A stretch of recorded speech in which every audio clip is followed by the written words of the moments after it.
একটি video viral হয়েছে। এক প্রবাসী বাংলাদেশে সৌদি কফিলের জন্য সান্ডা ধরেছেন। প্রশ্ন হলো, সান্ডা খাওয়া জায়েজ আছে কিনা। সান্ডা একটি সরীসৃপ জাতীয় প্রাণী। এটি ছোট টিকটিকিও পোকামাকড় শিকার করে। দেখুন, সান্ডাকে কোরআন এবং হাদিসে দব বলা হয়। বর্তমানেও আরব দেশগুলোতে এটাকে দব বলা হয়। তো এই দব সম্পর্কে 3 ধরনের হাদিসই আছে। কোনো কোনো হাদিসে নিষেধাজ্ঞা সাব্যস্ত হয়, কোনো কোনো হাদিসে এটার অনুমোদন সাব্যস্ত হয়। বিভিন্ন রকমের হাদিসই কিন্তু রয়েছে। সাহাবা একরাম সান্ডা খেয়েছেন, এরকম হাদিসও রয়েছে।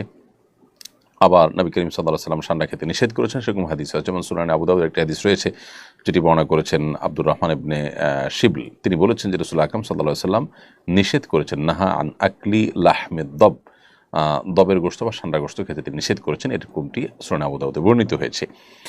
এবং হাদিসকে হাফিজ ইবনে হাজার আসকালানী রাহিমাহুল্লাহ হাসান বলেছেন। আবার একইভাবে আমরা দেখতে পাই যে ইমাম ইবনে হাজাম এবং ইমাম বদরুদ্দিন আইনী রাহিমাহুল্লাহ, ইমাম শাওকানী রাহিমাহুল্লাহ সহ অন্যান্য ওলামা ইকরাম বিশুদ্ধ বলেছেন। এরকম একটা হাদিস সুনানে মুসনাদে আহমদে বর্ণিত হয়েছে, যেটা আব্দুর রহমান ইবনে হাসানা বর্ণনা করেছেন। তিনি বলেছেন, আমরা নবী করিম সাল্লাল্লাহু আলাইহি ওয়াসাল্লামের সাথে একটি সফরে ছিলাম এবং এক জায়গায় আমরা অবতরণ করলাম। সেখানে প্রচুর পরিমাণ সান্ডা ধরা পড়ছিল।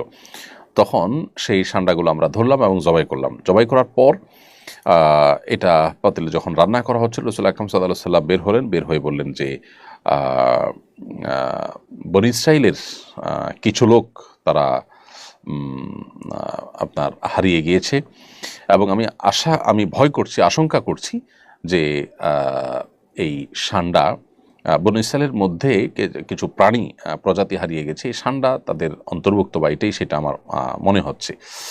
তো এখানে নবী করিম সাল্লাল্লাহু আলাইহি সাল্লাম এই প্রাণী অর্থাৎ সান্ডা খাওয়ার পর তিনি নিরুৎসাহিত করেছেন। হাদিসের শেষের দিকে সেটি রয়েছে। আব্দুল্লাহ ইবনে আব্বাস রাদিয়াল্লাহু তাআলা আনহুমা থেকে বর্ণিত একটা হাদিস সহিহ মুসলিমে বর্ণিত হয়েছে। তিনি বলেন যে নবী করিম সাল্লাল্লাহু আলাইহি সাল্লামের কাছে হাদিয়া হিসাবে কিছু জিনিস পেশ করা হয়েছিল, এর মধ্যে সান্ডাও ছিল। তো নবী করিম সাল্লাল্লাহু আলাইহি সাল্লাম সেখান থেকে খেয়েছেন। এরকম সব কিছু খেয়েছেন, কিন্তু সান্ডাটি তিনি খান নাই, এটা তিনি বাদ রেখেছেন। তাহলে আমরা মিশ্র পাচ্ছি এই সম্পর্কে। সবগুলো হাদিস যেহেতু বিশুদ্ধ এবং সবগুলো হাদিসই বিভিন্ন হাদিস কিতাবে বর্ণিত হয়েছে, এই জন্য সংখ্যাগরিষ্ঠ ওলামা ইকরাম, বেশি ওলামা ইকরামের মধ্যে সান্ডা খাওয়া জায়েজ, যদিও হানাফি ওলামা ইকরাম এটাকে মাকরুহ বলেছেন, অনুত্তম বা অনুচিত বলেছেন।